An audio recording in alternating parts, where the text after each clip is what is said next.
That was that was the transition. That was it. Yeah, Gavin, that was the cue for you. You missed the cue. Hey, this high tech thing is throwing me. I'm with you now. Okay. Anything beyond AOL and Nana gets confused.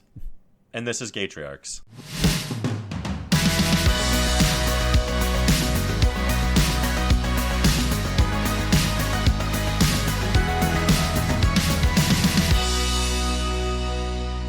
So this weekend, my daughter, it was probably about 9:30 or 10 already, and she's like, well, it's not a Saturday night if we don't watch a movie. I'm like, all right, geez. I mean, my son had already gone to bed, so it's fine. I'm like, okay, well, let's do this. And she's flipping through Netflix or wherever she was flipping, and she goes, Grease? What is Grease? Is it like about the country or like hair? And I'm like, oh, that was actually pretty insightful. You know what? Let's watch Grease. You're old enough for Grease. Classic. Let's do Grease. Let's do it. So we watch Grease. And I'm finding myself, at the beginning having to stop and explain this. She was already bored, by the way. If you recall, there's a really long introduction to the movie with the 70s Bee Gees music, which is suddenly not at all the 1950s, right? And then there's the love is of chances, and they're on, Sandy and Danny are out on the beach, and she's like, is this going to be a weird kissing movie? And I'm like, oh, buckle up. Mm-hmm. Anyway, we watched the movie. I'm watching it for the very first time with really adult eyes. I don't think I've watched it since high school. I've seen a bunch of stage productions, whatever. I get it.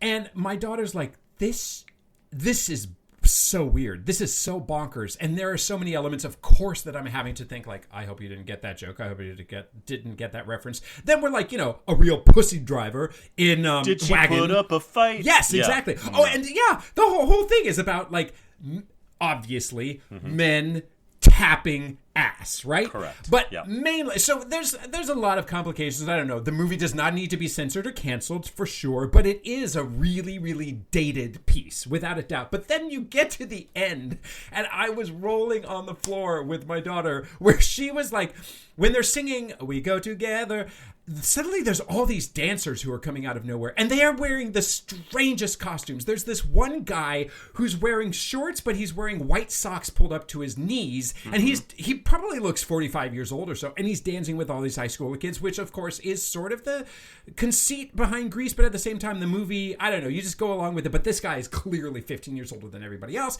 There's a guy wearing green shorts. There's just suddenly, I said that, there's a guy, anyway, there's just all of these bizarre dancers who have come out of nowhere, and they're doing these weird penguin dancing, and then Sandy and Danny, as you may recall, drive off into the sunset in their car, suddenly flying. And my daughter's looking at me like she was laughing uproariously because the whole show is so stupid. And then, to just go really deep, Stalker Channing actually acts the shit out of Rizzo. She's great.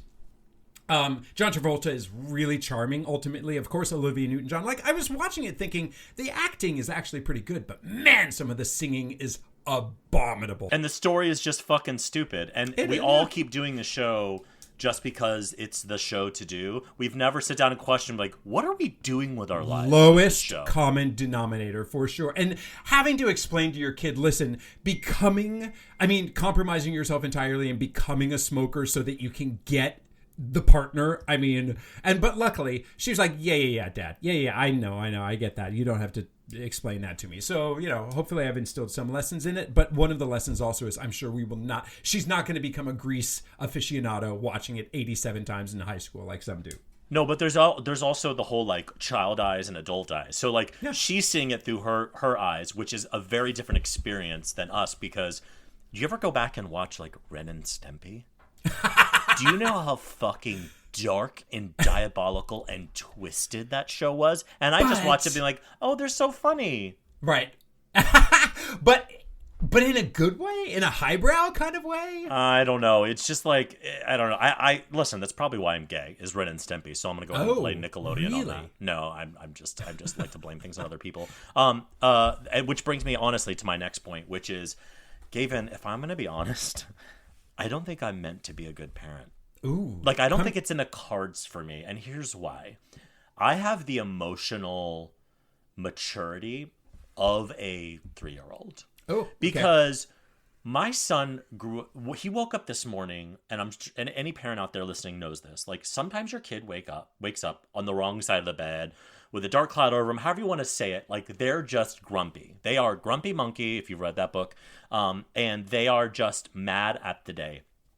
And what happens to immature assholes like me is that it starts to wear on you. Mm-hmm. And it starts to wear you down. And at some point, I just go, you know what? I just ignore Michelle Obama. I'm like, when they go low, you go high. No, when they go low, I go subterranean. I dig so far deep into the Earth's mantle because I just, like, you know what? I'm going to fight fire with fire. I'm just here to tell you from the future, that is the wrong move. You acting like a 3-year-old to a 3-year-old only ends in heartache. My son just woke up this morning with just mad at everything. He was like, I don't want to get dressed. I was like, fine, don't get dressed. And he starts crying, I want to get dressed. And I'm like, I am not mature enough to handle this today. And the thing that really broke me today was he demanded he wear his cape in the car. Okay? And I'm like, fine, wear your cape in the car, but you're not bringing it into school. And I made this arbitrary line in the sand. You are not wearing it into school. Mm-hmm. Knowing full well kids walk into that fucking school in capes and dresses and crowns and all the bullshit. But I had decided, because I'm an immature asshole, that I'm going to hold that line. Well, Gavin, what do you think happened when it was time to get out of the car? Tell me. He was like... Who was in tears? Were you in tears? He is like, I am going to wear this cape into school. And I said, over my dead body. And we had a standoff in the parking lot for about 10 minutes. And I was not proud of myself. But I realized, like, to fight the fire of a 3-year-old, you cannot match their maturity level. Which I'm sure all our listeners are going, yeah, David, you fucking idiot. You're 43. So obvious, act like a 43-year-old. And all of you out there, surely you've also dug subterranean and gone head-to-head with your 3-year-old. I mean, come on, haven't we all done this? You know, this almost exact same thing happened with me today, which is my daughter was frantically getting ready for school. She was pulling out a bunch of old papers, and she pulled out some math assignments that she had been graded on, and the grades were not up to my standards. And I mistakenly said, oh, this is worrisome. And I didn't really say it. It wasn't meant to be passive aggressive. I didn't even really want her to hear me say that, but I really was like, oh, this doesn't look good. She flipped out at me. Now, I didn't flip out back at her, but the fact that I didn't just go, let it go, because we were about to walk out the door anyway. So then this is the part that rubs me wrong. And I'm curious about your husband in this scenario, or if you've even debriefed it with him. He comes down and he's like, you know, sometimes you just got to you got to realize you're dealing with a psychopath, a temporary psychopath, and you have to go high. You have to pull an Obama.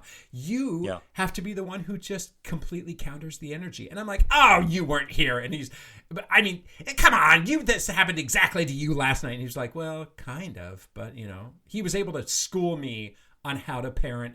Doesn't that enrage you? Yes! When your husband is the better person? Yes! And you're like, oh, now I'm the asshole. Yes. And your husband's like, no, you've always been the asshole, honey. Yeah. No, my husband is for sure the calm, thoughtful. He's like, he comes up with games to play. He's like, and I'm just like checking the clock. Listen, it's about, we're balancing each other out, right? Mm-hmm. But you know what is really actually super satisfying is when your husband or mine breaks a little bit.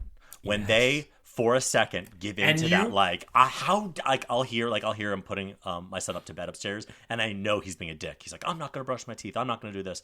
And then you hear your husband lose it, and you just kind of go, yes, it just feels satisfying, and you get to be a little smug to yourself. Hopefully not to your hubs, but like to yourself, you're like, that is so gratifying. Okay, our next guest is somebody with as varied of a career and narrow eardrums as anybody I know. She is a Broadway performer, a choreographer, a teacher, a mom, a restaurateur, and now she is lucky to add guest on Gatriarchs to her resume. It's going right to the top. It's Broadway's Sloan Just. Hi, Sloan. Hi, Gatriarchs. Hi. Hey. I'm so happy to be here. I have a question for you, and it's okay if I'm not. Well, this is not our interview, but okay, go ahead. Yeah. Mm-hmm. Or is it? Oh, there we go. Am I the first person with a vagina on this podcast? You are not. Okay. You are, okay. But, however, you are the first straight woman who wasn't raised by two women Okay. on our podcast. So if you want to put that on a brass plate in your office. Yeah, the most basic woman we've had so far. That is always the goal, so I'm thrilled. I'm like, cis. I'm from a heteronormative familial environment. Yes. Does the Jewishness add any kind of flavor? Not in the theater. I mean, on Gatriarchs, like...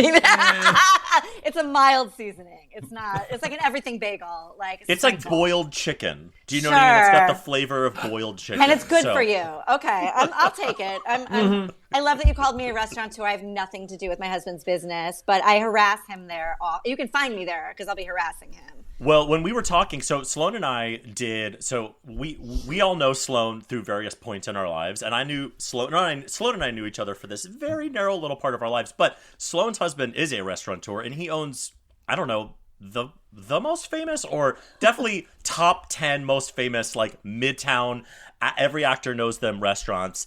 5 Napkin Burger, which I've eaten at constantly. Yep, so good. Nitsa, Schmackery's, my God. Like, anybody who's ever been to New York City has been to Schmackery's and hated themselves for it. Please keep coming, because my children have needs. I encourage you to buy cookies and share them with your friends.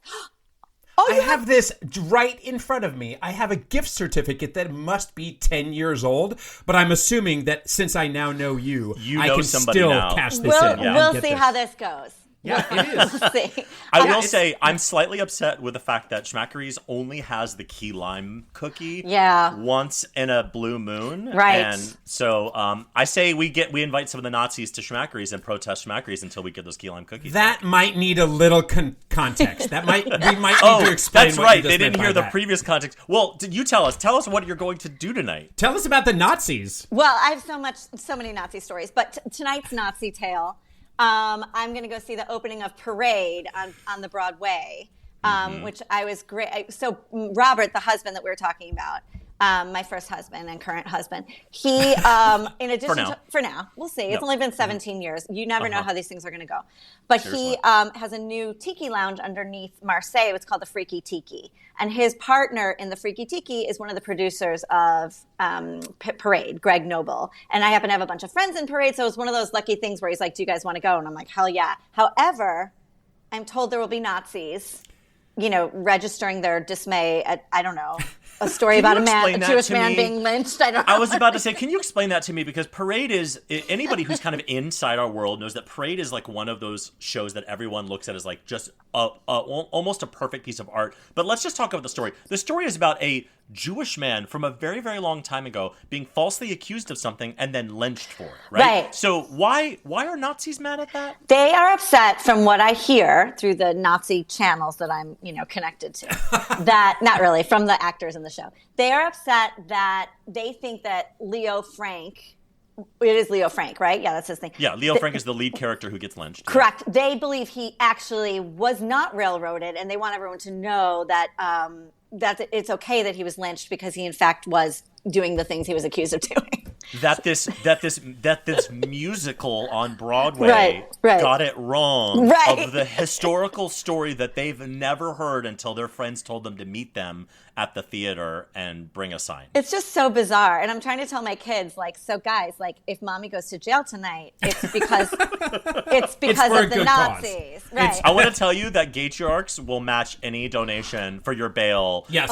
If you punch a Nazi, up to $27. Up to $27 and an outdated Schmackery's gift card.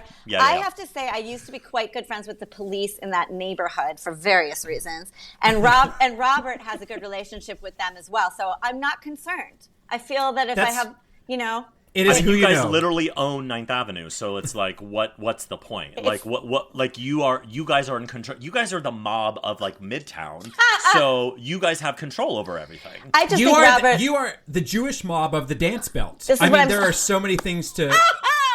What I'll tell you too is Robert, my husband, is like just this side of being gay. Like he's, he loves himself a cabaret. Like his favorite people are like Liza Minnelli, and like there's not an accent that we're married, as I'm like the poor person's, gay icon.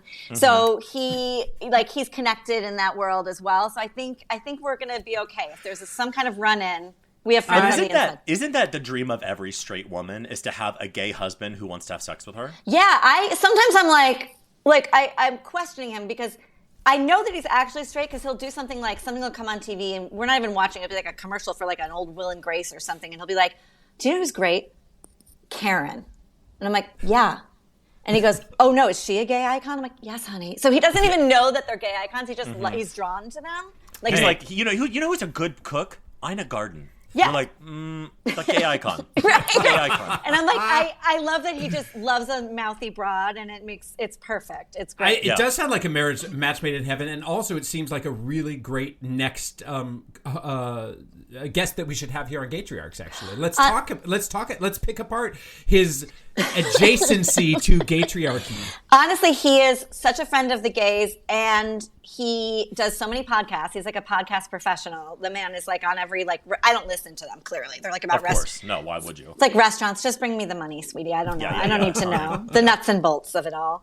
But yeah, he's a wonderful man. And in fact, during the pandemic, when the restaurants got reopened again, they were like closed for like 3 months, and then he went back. I don't know how he did it. He kept them all open. He kept 9 restaurants open. Wow. But he started this thing where, I don't know if you guys knew about this, and I hope you did, but actors or people involved in Broadway shows, I think anyone in equity could come and just eat meals at his restaurants and then just kind of run a tab and pay them when they could. And I did not know that. That That's was his incredible. idea. It wasn't even me. Incredible. Yeah, he Wow. just did that, and I was like, ugh. And even me, God knows I want to feed the people, but I'm like, is this fiscally, we're just gonna feed a bunch of actors for a year, and because we know they can eat. Honey, he sounds really great. Why is he? I don't really. He sounds really great. No, he's lovely. Yeah, he is. But John Mulaney has a great joke about that, where he talks about when God was making him, they were making a gay man, but they forgot to take the switch at the last minute. They're like, 100%. Oh no, you marked that one gay, right? Like, no, this will be a very interesting person. That's exactly right. That's exactly right. And he comes from a really intensely Catholic Italian family. He had no gay influences. I'm very proud of the work I've done. I feel like I've brought out what was already in there, and it's great. The man he didn't come out of the box that way, is what you're saying. It took some doing, but it's now he's fully formed. Let's just. So say. I am dying to know here, knowing about his restaurateurship and your professional background and everything too. Raising kids when you are on a restaurant schedule and potentially a performing schedule means basically, did you ever see your children until they were 15 or so? Or? I'm starting not to see them more, which is delightful. But as I think I told David, we had a big fertility journey and IVF journey and all that stuff. Yep. So it took me 4 years to conceive my first child, who is now 12 and a half. And then another couple mishaps happened in between with my son, who's 10. So as much as I was I think I was a great associate choreographer and swing, he'll tell you when we're not talking. But I could do a lot of multitasking in terms of the theater. When it came to having kids, I did so much work to get them here that I really took all the time once they were born, and I felt like I'm not doing anything else. I am going to focus on momming these children. And I don't know if that was the best idea because all the reasons they say, I definitely poured everything into them for a really long time. And I never resented them, but I'm just now kind of starting to be okay, now it's time for me to be creative and do the things I love to do. And they're big enough to be able to not need me all the time. So it happened the way it was supposed to, but for the bulk of their lives, it's been I'm around and Robert gets home late at night. But the good news is, and I can't believe I'm saying so many nice things about him. This is not part of the plan, but when he is home, I remember he came home when Stella, my eldest, was an infant, and he was working 6 days a week instead of 7. And he came home on a Saturday, and I was butt naked, changing her at the changing table, sobbing. Okay, because she had barfed on me. Yeah, she had barfed on me, and I was just out there, just tits out, trying to do this. And he walked in, he's like, oh fuck, I don't need to work on Saturdays. I'm like, okay, good. He works a lot, but when he's home, now he's basically home most weekends, and he's a great partner. So that's how he does it. He really unlike me, can kind of put work aside and be with us for the 48 hours that he's there. And even in the mornings, it kind of works out because he's not a regular dad. He doesn't have to go be at work at 9 a.m. He can leave the house around 9. So I take my daughter to the skating rink at 4:30 before school 3 times a week. Okay, we're gonna come back to that. Yeah. We'll come back to that. Slow zoom in on David and Gavin's face, who are just like eyebrows raised. It's horrible. I hate it when people make me feel guilty for the fact that I'm dragging my ass out of bed at 5:50, and that feels like a massive sacrifice. I just want to tell you, anyway, if this is why I'm aging at like 100 times the natural rate. But but Robert, the point is, Robert is home with the other one in the morning, so there are some benefits to not having like a conventional like office job, with the kids. I will say, like, so you and I met when we were both doing Shrek the Musical, and you were the associate choreographer, and I was in the company, and I had no idea any of that was happening. Now, it's not like I would have. That was that was a private thing. Obviously, we weren't like besties, so you wouldn't have told me. But it was not something that I ever was like, what's going on with Sloan? And the thing with anybody who's ever done any Broadway show, but B, a new Broadway show that is giant, is that it takes your whole being. And you having to create every day. And as you and I know, and we won't get into this, like, the show was especially hard for a lot of reasons, but we went out of town and every day they were like, do a new opening number, do a new this, do a new that. And it was like 12-hour days, 15-hour days, 20-hour days. So doing all of that on top of going through your IVF journey, I don't know how you did it. Well, thank you. It was, I did keep it private because it wasn't working for so long, right? And I had so many, it wasn't just, listen, trigger warning, because I have to say that because for a long time, when you're going through something and like all of a sudden it's everywhere you look, right? So like we were going through that for a long time, and every show I turned on had like a dead baby or like an ultrasound, or like I went to go see, did you guys see Saved off Broadway? Mm-mm. They did. Okay, so it was cute. And the director was an old friend of mine from Chicago, and like I was so excited to be there opening night, and I was like, yeah, it's about babies, but like we'll be okay. And at the end, somebody held up like a huge like ultrasound sonogram photo was like in the thing, and I like lost my shit, and I spent the whole opening night party like vomiting to my friend who hadn't seen since theater camp. I was like, hey, guess what's going on in my uterus? Like it's an emotional thing. So I didn't share it. The thing that was scary is I did get pregnant finally with my daughter, thank God, towards the end of Shrek. I was pregnant when we closed. And sometimes I would still have to get up and dance a little bit. And that's when I was like Tara Rubin knew. Like if I had to lead an audition or something, she would be like, sit down and let Justin do it, right? So I was just kind of a little bit paranoid physically. Understandably so. Yeah, and it was, sometimes I think, like I told people randomly, like I told Rob Ashford, I don't know why. I think we were at like a late night production meeting, and I was like hormonal, and I'm like, oh, sorry, I'm just trying to have a baby, and like it was kind of good to be able to sometimes let people in on that. But I feel like especially trying to get pregnant, and you guys probably know too, like when you had to go through processes to become parents, and it's like having callbacks. Like you don't want to tell your parents because then they're just like, how'd it go? How'd it go? Yeah, and you don't want to see like all the actors coming in every day and being like, how are you doing? You don't want those like hushed, quiet. You're like, let me just do this and try to like have that as my thing, right? And not have to deal with your faces and everything, because I don't want, if there's another loss, I don't want to have to deal with another like, are you okay? That was really the worst. Yeah, reporting it is the worst. Like having to make the phone calls over and over, and like, this didn't work out. This didn't, like. So I like hid when I was finally pregnant with Stella. I mean, I was like, I don't think I left the house for like 5 months. I was just waiting to make sure everything was okay. And the same thing happened with the other one. And I wound up having to be in the hospital 8 weeks ahead of time for both of them, like in the hospital on bed rest, because there were complications. It was just never like an easy ride. Never easy. Yeah. I will say they were the most well-behaved babies. I think they were terrified when they came out. And they were like, this bitch has no more like to give.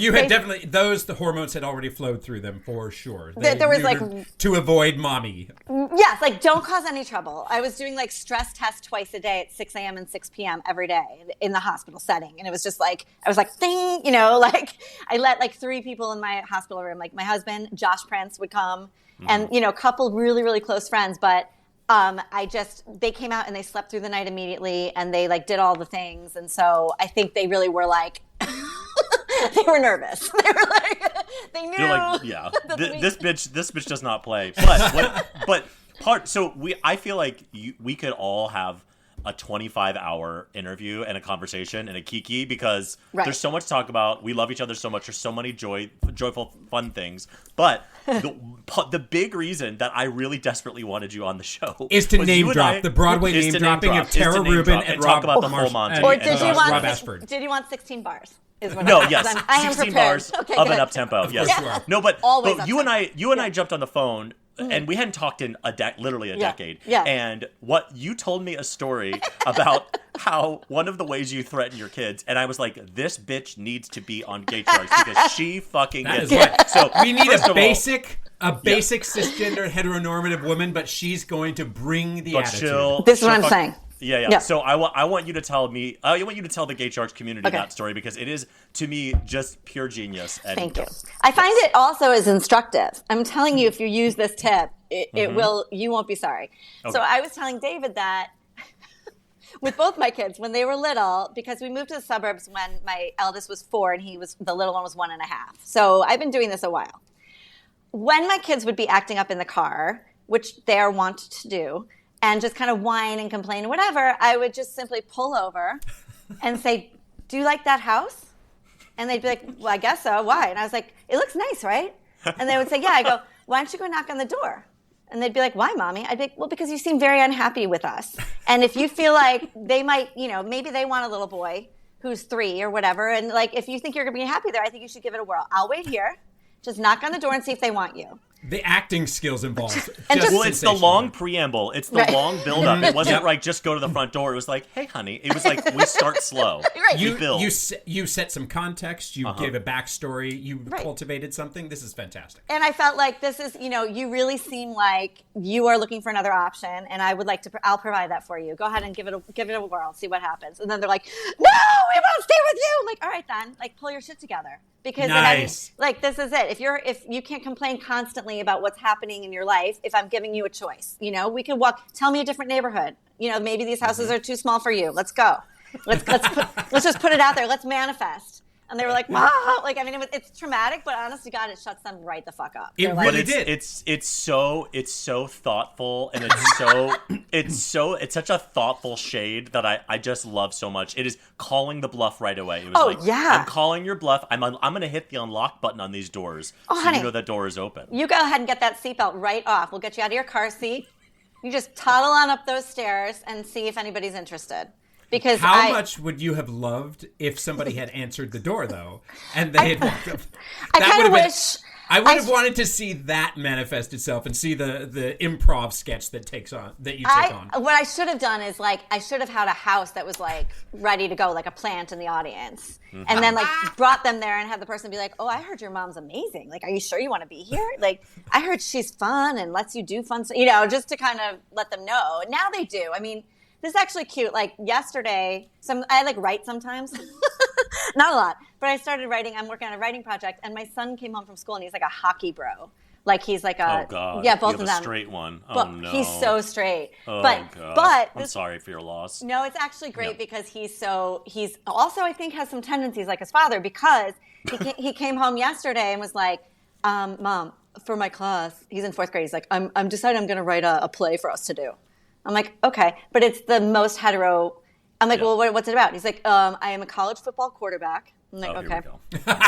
And does there's it place in the locker room? Because no, but Oh. he goes, it's about a college football team that they make one decision and it affects the rest of their lives. I'm like, "Well, what decision?" He's like, "I don't know." I'm like, you're like maybe they kiss each other. I don't know. yeah.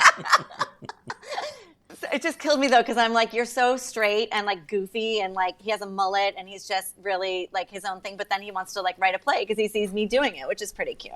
It's That's awesome. very sweet. Well, listen, you have a gay husband and a straight son. You got all your bases Best of both covered. worlds. Let me tell you also so you know what it's like when your daughter is going to turn 13. Mm-hmm. She's 12 and a half today. I'm driving her to school from the skating rink this morning. As aforementioned, we woke up at 4:30.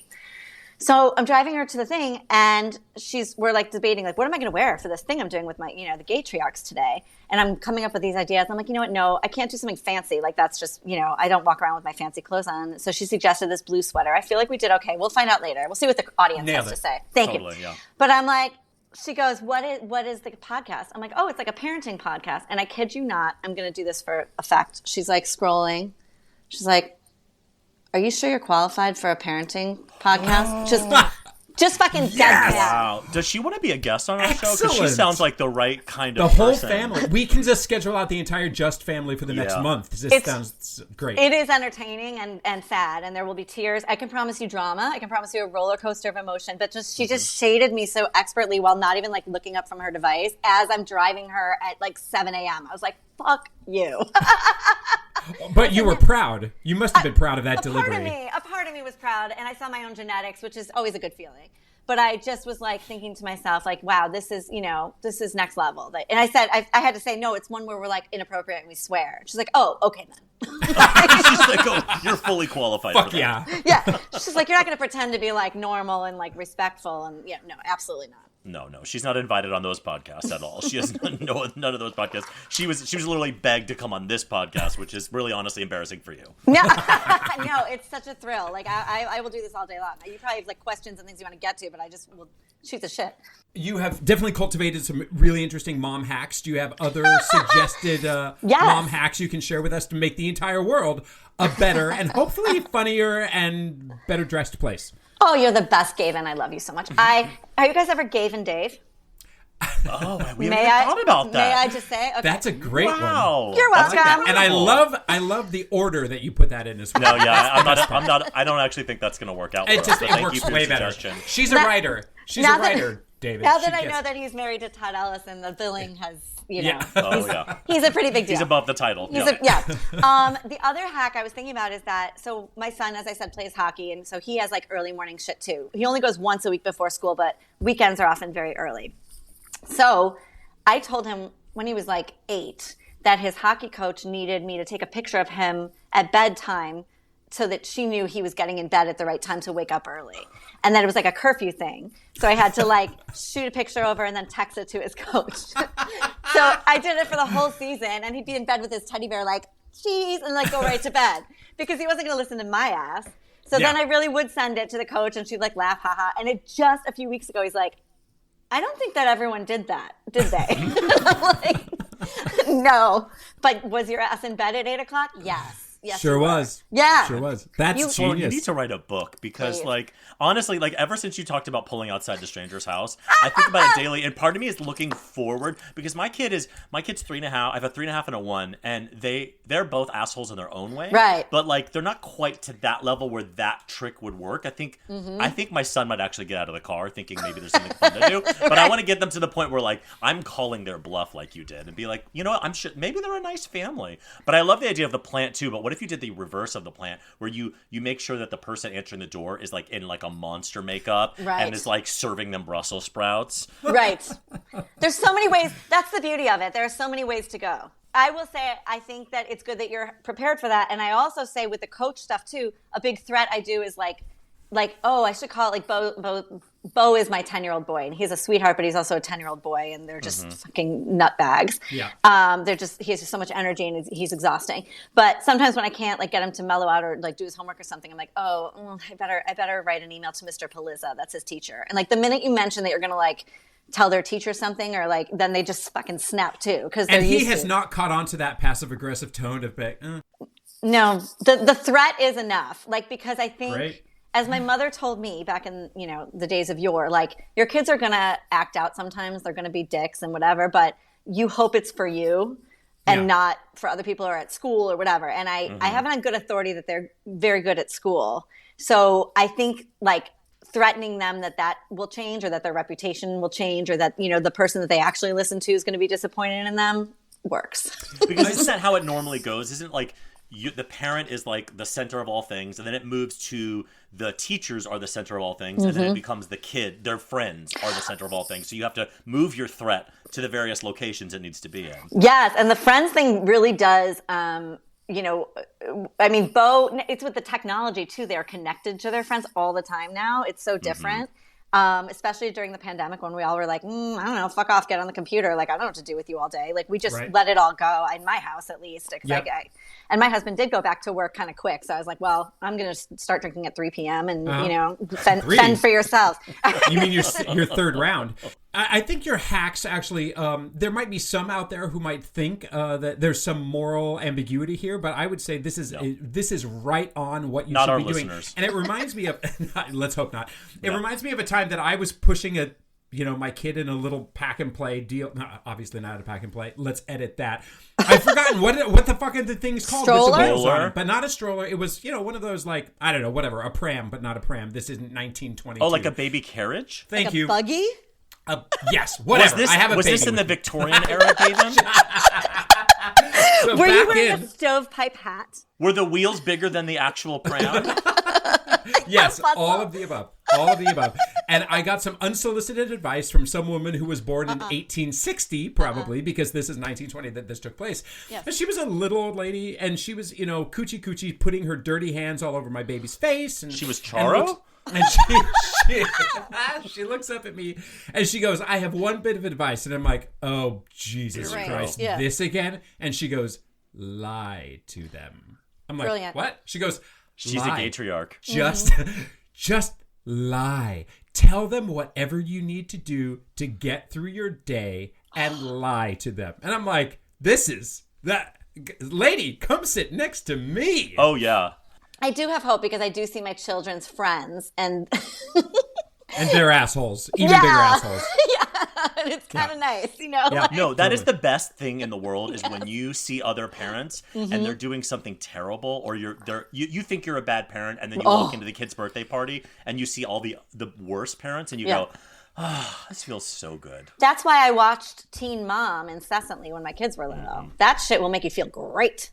I didn't put my kids in the sink and leave them there so they could scald themselves with hot water. Now, I'm not 15 years old, from Kentucky. I had no offense, Kentucky. A lot of listeners. A lot of gay listeners in Kentucky. A beautiful state. But just these kids didn't have access to a lot of, parenting help. So, but I would watch that, and I love music to my ears when someone else's kid's having a tantrum anywhere. Yes. So I was on a plane. My daughter was... I don't know, she had to be 1.5 or something because my son wasn't born yet. I don't know where we were going. We were going to Chicago, which is like an 1.5 flight. It's nothing. It was like 11 a.m. My point is, no one needed to be sleeping. It wasn't a red eye. Right. It was like a brunch time. And basically a puddle jumper. Yes, right? So I'm sitting with her and I'm reading. You know how it is. You guys probably still, well, David, you probably still do this. You have the shit you bring on a plane for your kids is bigger than your actual suitcase. Yep. Every wipe, every toy, it's and then all the emotional baggage, which doesn't just sit overhead. Correct. Which you have to just shove under the seat in front of you and pray. So, but I remember packing their things for planes was a nightmare the night before. You never know if the Elmo is going to be what they want or whatever. So I had everything. I mean, I'm doing whatever. And she was being amazing. But I was clearly entertaining her. We were reading and we were, whatever. Someone taps me from behind and I'm with Robert. Robert's there too. And I turn around. I'm like, yes. And the person goes, oh, your daughter's adorable. And I'm like, okay. I know something's coming. Waiting for the dot. And she's like, I was just wondering, you're kind of loud with the reading. And if you could I'm trying to sleep. And I was like, I literally Robert jumped in and he's mild-mannered. So it was ridiculous. And he's like, no. He's like, absolutely not. Is my wife entertaining our 1.5-year-old so she doesn't cry bothering you on your 11 a.m. 1.5-hour flight? No, ma'am. That's when you turn on every light and then you hand her right to that woman. You go, here you go. Good luck. I was like, I'm doing the Lord's work right now, for you. I don't want to be reading this bullshit. So we got to baggage and I'm still my blood is boiling, but I didn't say anything. And then I know he had to be a gatriarch. I'm getting our bags off the plane and this voice over my ear goes, can you keep it down? Someone I'd never met before. And I was like, did you see that bullshit? It was solidarity. You pull out a switchblade. You're like, I will cut you all. But I was are you really that my ass for trying to entertain my kid? Well, I was you can't win. No. You can't win. Yeah. Oh there's not not with that kind of person, but that person, if you're out there listening, probably in Kentucky, right. We would love to have you on this podcast because we want to talk about this with you. We want to go down that aisle. I just don't know what would get into your mind. If it was a 6-hour flight and I was performing a musical, I maybe got it. But also is it worse to hear me speaking a Sesame Street story quietly or having a 2-year-old just do her thing? Crazy. I want to talk to you for literally ever, but we're running out of time, and there's something very important we need to do. Now, this is the first time we've ever done this on Gatriarchs. Is our top 3 list is only for Gavin and I. But you mentioned you really, really wanted to do a top 3. So, Sloan, please join us in our top 3. This week, we have our top 3 list. Top 3 lies you tell your kid. And Sloan, you really wanted to jump in on this, so I'm going to let you go first. So tell us, what are your top 3 lies you tell your kid? Okay, I'm going to say a nice one because I think the other 2 hacks I told are actually also both lies about the coach you lie a lot. I do really do. Yeah. So I'm going to give you one, which is a nice lie, and then you guys do your top 3. Is that a deal? Okay, so this is just going to be your number 1. It's going to be number 1 because we're going to go to a sweet spot. I was a very good tooth fairy impersonator. I went the extra mile. I don't usually do cute things for my children. I'm too tired, and they don't appreciate it. It's exhausting, and they don't appreciate it. They just really don't. And so I'm not bothering with that. But I will write letters from their tooth fairies. They have names. Bo's tooth fairy's name is Rufus, and Stella's is Arabella, and they are both British. I don't know why. Okay. I felt it seemed like a British occupation. Okay. And I do a good, I put the letter there. We had the little pillows on the door, and I put the letters inside, and I always make sure to, comment on things going on in their lives, like the tooth fairies. Wow. Yeah. This is going this over is the not top. For this show, yeah. This is a little too goopy. That's the only one that I do that's nice. Okay. And I'm done. Yeah. I retired it. Stella has 2 teeth sitting in that pillow on her door, and they've been there for 3 months. They're rotting. So I have dropped it, but I still give her money. But that's I think that's the nicest lie. And I think, if I may, the most important truth I told my child, Bo, is that he was always pissed that Santa didn't come to our house because we don't do Santa, but we do Hanukkah and Christmas. So I just told him the truth, right away at 2 years old. I'm like, we're Jewish. He doesn't care about you, and he's not coming to your house. So that's he's too busy at the opening of Parade on Broadway. Thank you. He has political statements to make. Yeah. And Bo literally said from the backseat of the car, "Well, I'm changing my name and I'm moving." So I think he picked up on the you have that option. So it all comes back to that. It's a moment in time, and we don't have to stay together if we're not happy. Do you know what I mean? We just go to the next day. All right, that's my lie and my All right, truth. that's your top 3. Okay, so here I'm going to go with my top 3 because Gavin needed to go and tell us our next week list. So in number 3, top 3 lies I tells my children, it's spicy. It's never spicy. When I'm eating ice cream, can I have some ice cream? Yeah, it's spicy ice cream. Do you want some spicy? And I hand him the spoon. Amazing. And he's like, no, I don't like spicy. I'm like, oh, okay. So it's an easy one. Just say it's spicy and they won't eat it. Sometimes I say things have booze in it, and most of the time they do. Well, but sometimes But sometimes I say that if I don't want to share, which works also. You can say, "Oh, it's alcoholic. You can't." You know what? See? I had that same thought, but that has not turned my kids off from saying, "Well, that's fine. Let me have a sip." Now, I'm not going to say that they're alcoholics right now. We're trying to keep, this is a grown-up thing, but they have had plenty of sips of stuff, and unfortunately, that does not deter them from wanting to taste my margarita. I have to say, my dad raised me that way. He drinks not like a toddler. I guess toddlers aren't supposed to drink alcohol, but if a toddler would, it would be like what my dad will have a Bailey's or Kahlua or a banana daiquiri. My whole life he's like, try some. It's like a milkshake. And my mom would be like, Mark, he was pushing it on me. I love that you use the metaphor of he drinks like a toddler as if that's a normal colloquialism. Yes, exactly. Sorry to interject. What's your lie? Please. Right. Number 2. In number 2, we don't have tickets. So whenever my son wants to be like, oh, I want to go on the roller coaster, I want to go, oh, yeah, we have to have tickets. Do we have tickets? We don't have tickets. Sorry. And tickets is just this, again, he's 3.5. He's a fucking idiot. So at this age, he believes that we need tickets to get on things because most of the time you do, right? We've gone on little train rides and stuff. So number 2, we don't have tickets. And my number 1 lie I'm telling my children, and I will put this out there. This is not mine. I heard this, and it's so brilliant. I had to add it as number 1 on my top 3 list, is when the ice cream truck plays music, it means they don't have any ice cream left. Amazing. It means they're out of ice cream. That's When I heard that, I was like, my life has changed for the better. So, and number 1, when the ice cream truck plays music, it means they're out of ice cream. Gavin, that's fantastic. You better make sure they don't see the kids lining up, though. Or if you do, you have to be like, look at those assholes. They don't know. Aren't they so stupid? You're so much smarter than them. Come on, let's go. Lucky you have me because they don't have ice cream. Mm-hmm. Yeah. Sorry, I don't have a mom. Gavin, what was your top 3? I always swore I wasn't gonna. I always swore that I was not going to lie to my kids. Right?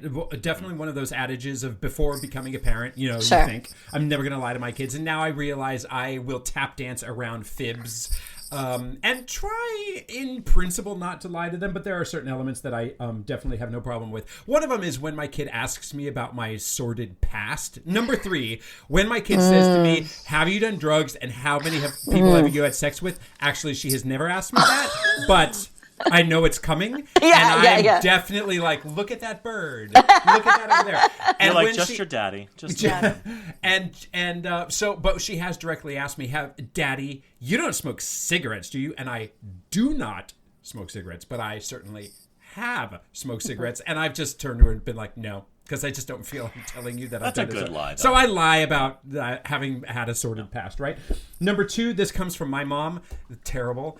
Well, annoying, but I do it, is drinks at restaurants. Like, you don't need a soda. No, it's actually just food coloring. It's just food coloring, and people are paying more for that. And my kids think that soda, well, see, we now have older kids now, right, Sloan? So they don't pick up on it anymore. They have discovered Sprite, which I'm kind of like, okay, fine, have a Sprite. It's clear. It's clear. But yeah. We definitely used to lie that it was just food coloring. In number 1, up until 2 years ago, I'm absolutely convinced my kids that Reese's peanut butter cups were medicine.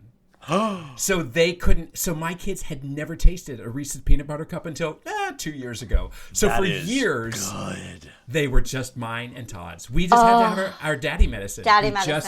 We had our Reese's peanut butter cups. That's so we really, lied about really that. good. Yeah. I love that. Yeah, the food stuff is helpful. Like the lying about the food. You got to do it. My kids have gotten. It's funny you say about the sordid past and the drugs because I've told them everything.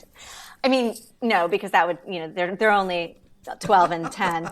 But like I'm the mom that's like I told them about sex right away. I did all that stuff and like my son told his bunk at overnight camp how sex works. Like I'm that parent that like I don't know how to bullshit. How sex works is different from mommy. I fucked 8 million guys. Yes.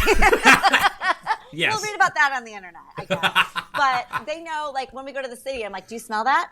And they're like, what? I'm like, do you smell that smell? And they go, yeah. I go, that's pot. So when you go somewhere and you smell it, you know that that's pot. Like, I don't know. I feel like I want them to just kind of be aware of what things are. And the other thing that I think is funny, I don't know if your kids are like this with cigarettes.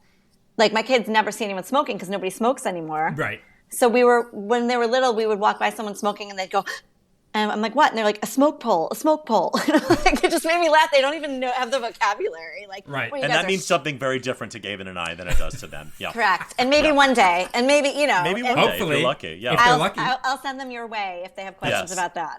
Gavin, what is our list for next week?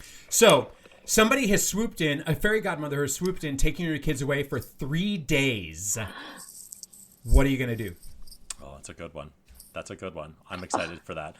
Sloan, I hate to let you go, but we have to let you go. Too. And this has been so much fun. And I just want to say, as somebody who worked with you for 5 seconds, like, I don't know, in our entire lives, like, I knew immediately that even though we didn't get a chance to be, like, besties, I was like, this girl's in my pocket. Like, there's just an immediate connection. In 2 years, she'll be in my podcast. You were so, when we worked together, you were so great. You were so talented and good at what you were doing, which is being this associate choreographer, but you were so lovely and so approachable, and everyone and all the gossip, everyone's gossiping was just like 100% loving you, and I loved you so much, and I'm so glad we have reconnected because this is so fun. Same. And let's do this 100 more times. Oh, I'm so thrilled. You guys, thank you for having me. It's a real honor, and I loved talking to you both. So something great happened this week. Let me tell you about it. My older kid is a voracious reader. I am very proud to say that she cranked through those Harry Potters during COVID, and I read the first one. I think I've read the first one probably 3 or 4 times. And I was trying to get my younger kid to read. I read to him at night, and I was trying to pull out some classics, thinking like maybe you don't have to read this later. So I was reading Tom Sawyer to him. Oof. She's hard. I mean, she's hard, and she's problematic, but she's hard. She's hard to read. She is problematic. But The main thing is I mean, it is Mark Twain writing in the 1870s. Like, it's hard for me as and an it's adult. written in the accent, Yes, right? Yeah, Like and they there's write- accents. Yes, we hadn't gotten very deep into the book. We had not met, racial issues yet. But anyway, I was reading it and I was like, oh my God, this is hard for me to understand, frankly. And I know that I read this when I was in elementary school because my mom forced me to.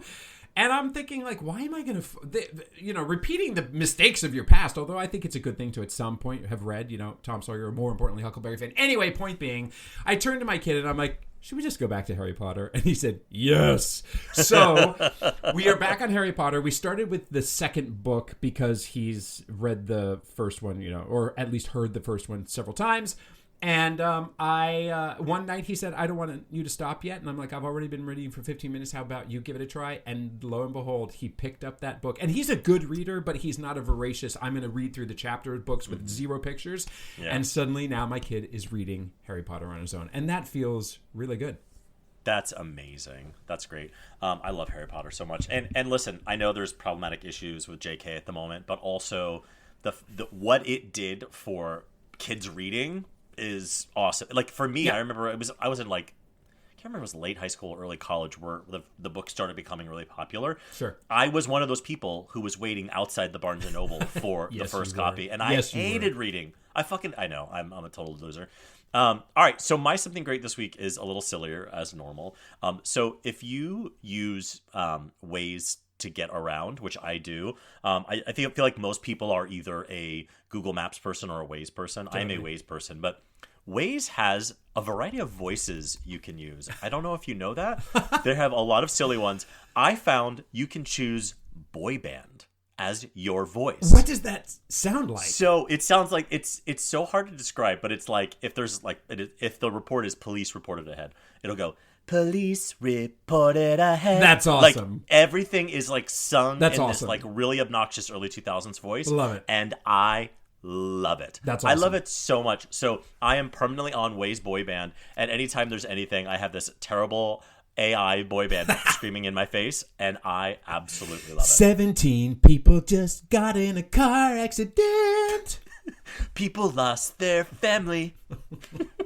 And that is our show. If you have any comments, suggestions, or general compliments, you can email us at gaytriarchspodcast@gmail.com. Or you can DM us on Instagram. We are at gaytriarchspodcast. On the internet, David is at DavidFMVaughn everywhere, and Gavin is at Gavin Lodge most places. Please leave us a glowing 5-star review wherever you get your podcasts. Thanks, and we'll see you next time on another episode of Gaytriarchs.